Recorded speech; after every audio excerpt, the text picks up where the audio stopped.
Hello and welcome again, everyone. Sorry I'm late. The meeting and other activities I had scheduled for today took much longer than I had intended.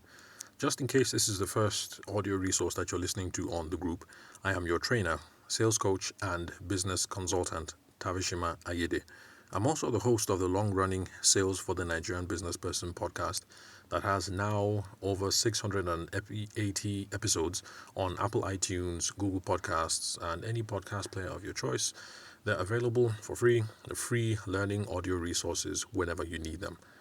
Now, today we're going to head straight into the first question, which is how do you decide on which business to start? If this is the first audio resource that you are listening to, then after you're done listening to this, listen to the very first one that was made yesterday, or was that probably 2 nights ago, and that should give you the context, the overall context on why we are asking this question. The reason why we're asking this question, how do you decide on which business to start, is because the focus of this group is on how to start your business in 3 easy steps. And the first step is how do you decide on which business to start? Now, there are many models that have been devoted to this subject. If you check Google, you check YouTube, do your research on podcasts, you do business books, whatever. There are lots of things that are out there that try to proffer an answer to this question. What business should you start?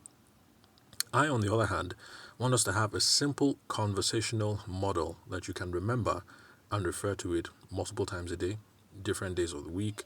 A simple conversational framework that you can discuss with your parents, your siblings, your kids, for those of us who have kids, your associates, your senior pastor, your business associates, any significant other whose opinion are important to you. Something simple and conversational that you can discuss with them. You don't need any books. You don't need too many things to write down on. A simple pencil, sheet of paper, that'll be fine. It's also good as an introspection tool in case you are one of those folks like me who choose to do lots of stuff solo. By the way, if you're married, that's not a good habit to keep up with, because after a while, your spouse eventually is going to complain that, hey, Mr. Man, Mr. Woman, you're making all these significant decisions and you're not bringing me on board. So it's not a good thing to do for those of us who are married. So we are going to consider 3 important questions when we want to decide on which business to start. Number 1, we're going to look at your passion, or we're going to look at what your hobbies are. Number 2, we're going to look at your efforts. In other words, the things that you're already doing every day, most likely you're doing it for free. And then number 3, we're going to look at what problems are out there in the market. These are the first set of questions that you should ask yourself that would help you to decide on what business you should start. Excuse me. Okay, so just to be sure that we've got that, let me repeat. Number 1, what is your passion or what is your hobby? Number 2, what is your effort? The things that you're already doing every day, most likely for free. And number 3, what problems are out there in the market? Don't worry about writing these things down, because like I said, all the resources that we have here up on the group are free. So if you would like to refer to this later, as soon as you're done listening to this, download it straight to your phone. Same as any other resources that are going to be shared here. It's not proprietary research. So store them to your phone, email them to yourself, share them freely with your friends and family members. It's not a problem. That's the whole point of the group. Now, the game plan is this. We're going to tackle 1 question each day. And so today we're going to tackle the passion question. Because remember, there are 3 things. We're looking at the passion or your hobby. We're looking at your effort. And then we're looking at problems in the market.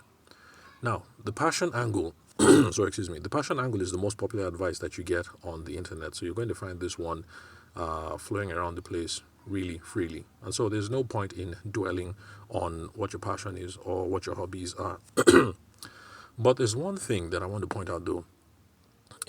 Your passion is not absolutely essential to starting a business. Because you have people like Elon Musk, who is passionate about space, and yes, that seems to drive him with SpaceX and all of that. But then again, can we say that Dangote is passionate about spaghetti or passionate about cement? So don't be one of these people who gets caught in arguments about whether it must be something you're passionate about or not. So it's not something that is absolutely essential, but passion helps. Now, why is passion important? Passion is important because it's what gives the motivation, and motivation is really important because to be successful in the business, you need to engage in practices that you have to do daily.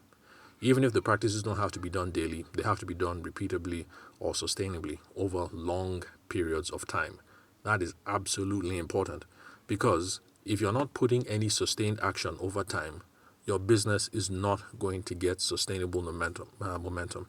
It's not going to work. No matter how viable the business idea is, it is going to die out.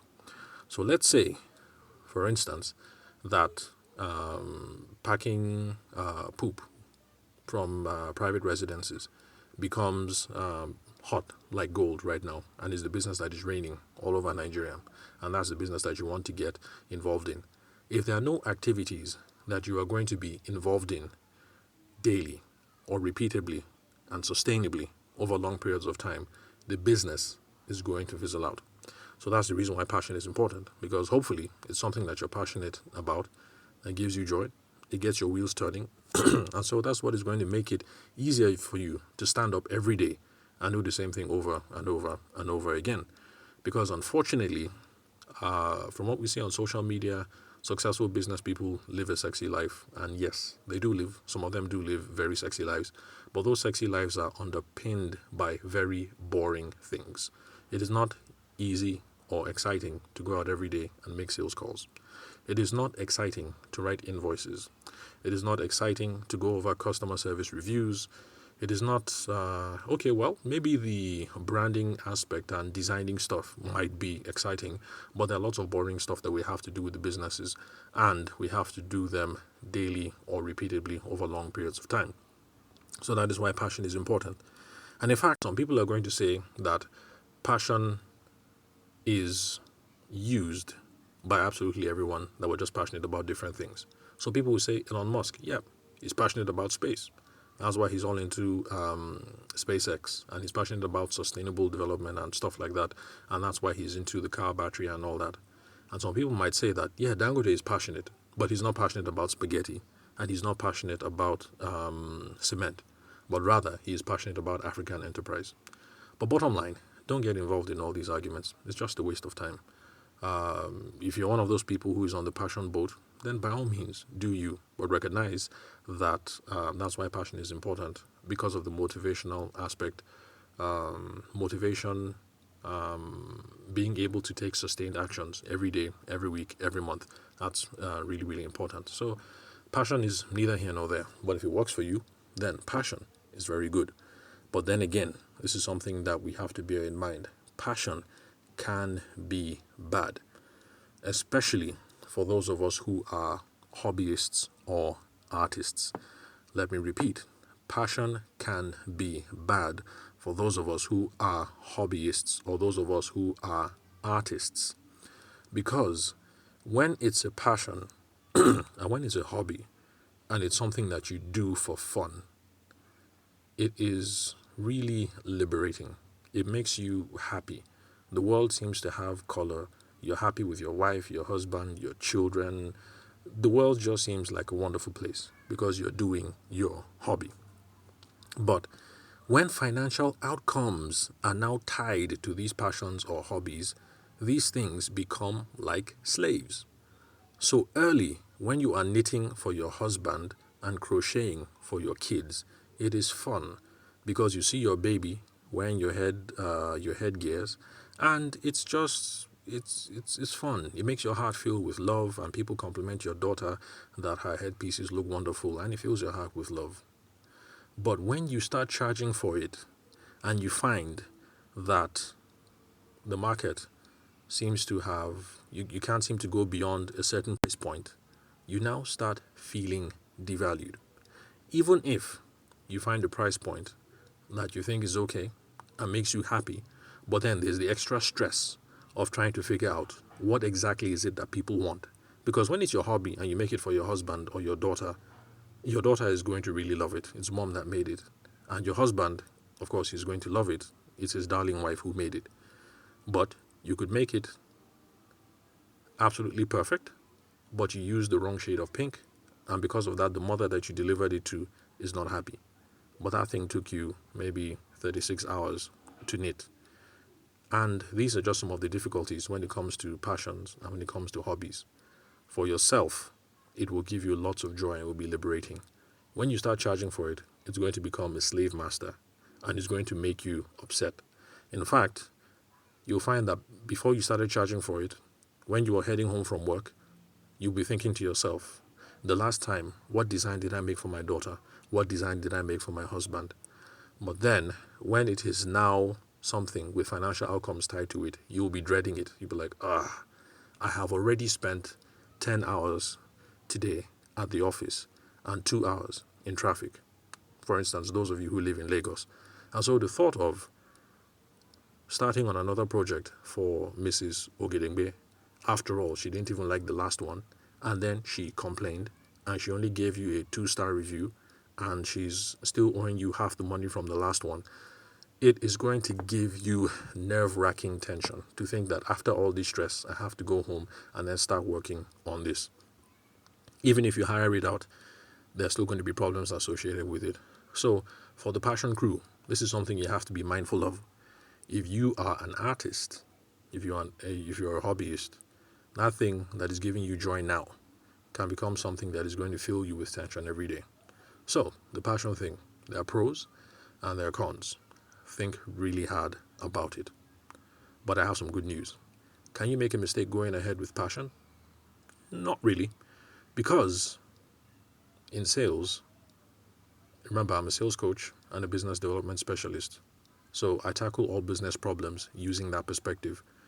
And when we look at things from a sales perspective, there's no problem with going forward. Because if we go forward and we realize that we've made a mistake, we just simply make a U-turn and then look for the next best possible alternative. So you can't really make a mistake. If you start with this passion thing and it's not really working out like you thought, then change your mind and start over.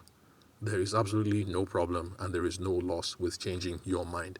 And besides, we have a 3-step process that we're following to try and figure out what is the best idea to follow. So don't forget that there are 2 stages that will help you determine whether you should continue with this passion. For those of you who've listened to the first audio resource, you already know what those stages are. The next thing is, are there viable market opportunities here? And then number 2, can you create a sales framework to guarantee you customers and to guarantee you profits?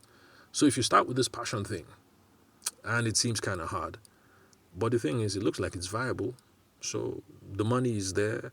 We just need to work on our sales effort. We need to work on our branding. We need to work on this, work on that. It's a market. It's viable. It can work. It can bring in the money. Then, by all means, continue. If you look at it, can create a selling framework that is going to make things easy for you and for your staff, then by all means, continue. So, if all you can think of right now is a passion, even though I've spoken about pros and cons, but you're really worried about the cons, don't worry. Let's start with the passion. There's no problem. If you think we've made a mistake, or if you think we've hit a hard wall, we can just make a U-turn and then we can pivot.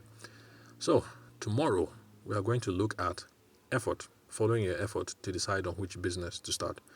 I know following your effort, following your passion sound kind of similar, but there's a difference, and I'm going to help flesh out that difference at our session tomorrow. So, if you like what you've heard so far, and you think you're getting value out of the exchange that we're having over here on the group, then please share the group link to friends, family members, associates, even share with your enemies. Share it in your WhatsApp groups, share it to your church members, share it to your ex-boyfriend, share it to your ex-girlfriend. Except if your husband or your wife thinks you shouldn't be in touch with your ex, then anyway, that's another conversation for another day. Bottom line, are you getting value? Share this link freely so that other people can get value as well. My assignment to those of you who are on the group currently, make a list of what you're passionate about, share it in the group. Let's have a look. This is the beginning of trying to sort out what possible businesses can we start off. So don't worry if we don't find that idea today. We still have a few more days of deliberation where we're going to toss around a couple of ideas and see what it is that we can start this business about. So remember, when you're done with all the free activities here in the group, remember that we have paid, private and group coaching available for those who want guidance on picking the perfect passion to create profits out of. So I will see you guys tomorrow.